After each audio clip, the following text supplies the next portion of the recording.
ಇಂದು ನಾಳೆ ಭರವಸೆ ಮಾತ್ರ.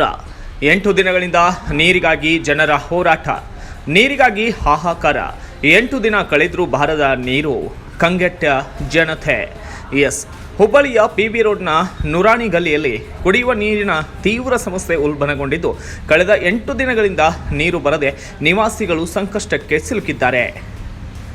ಬೇಸಿಗೆ ಆರಂಭವಾಗುತ್ತಿದ್ದಂತೆಯೇ ನೀರಿನ ಕೊರತೆ ತಾರಕಕ್ಕೆ ಏರಿದ್ದು, ಕೋಪಗೊಂಡಂತಹ ಸ್ಥಳೀಯರು ಕೊಡಗಳೊಂದಿಗೆ ಬೀದಿಗೆ ಇಳಿದು ಪ್ರತಿಭಟನೆ ನಡೆಸಿದ್ದಾರೆ.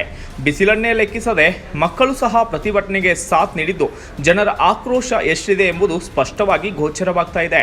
ನೀರು ಪೂರೈಕೆ ಹೊಣೆ ಹೊತ್ತಿರುವ L&T ಕಂಪನಿ ಕಾರ್ಯ ಆರಂಭಿಸಿದ ನಂತರ ಸಮಸ್ಯೆ ಹೆಚ್ಚಾಗಿದೆ ಎಂದು ನಿವಾಸಿಗಳು ಆರೋಪಿಸಿದ್ದು, ಹಲವು ಬಾರಿ ದೂರು ನೀಡಿದರೂ ಯಾವುದೇ ಸ್ಪಂದನೆಗಳು ಸಿಗದೆ ಉಡಾಪೆ ಉತ್ತರ ನೀಡುತ್ತಿದ್ದಾರೆ ಎಂದು ಆಕ್ರೋಶ ವ್ಯಕ್ತಪಡಿಸಿದ್ದಾರೆ. ಇನ್ನೊಂದೆಡೆ ಇದೇ ಪ್ರದೇಶದ ಪಕ್ಕದ ಬೀದಿಯಲ್ಲಿ ತಿಂಗಳುಗಟ್ಟಲೆ ನೀರಿನ ಪೈಪ್ ಒಡೆದು ನೀರು ವ್ಯರ್ಥವಾಗಿ ಹರಿಯುತ್ತಿದ್ದರೂ ಅಧಿಕಾರಿಗಳು ಗಮನ ಹರಿಸಿಲ್ಲ. ಒಂದು ಕಡೆ ನೀರು ಪೊಳಗುತ್ತಿದೆ, ಇನ್ನೊಂದು ಕಡೆ ನಮಗೆ ಕುಡಿಯಲು ನೀರೇ ಇಲ್ಲ ಎಂದು ಜನರು ಕಣ್ಣೀರನ್ನು ಹಾಕ್ತಾ ಇದ್ದಾರೆ.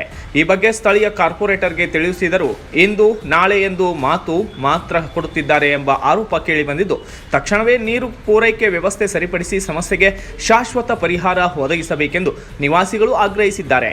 Bureau report, Stephen Goudellar, Kannada Janashri news, Hubballi.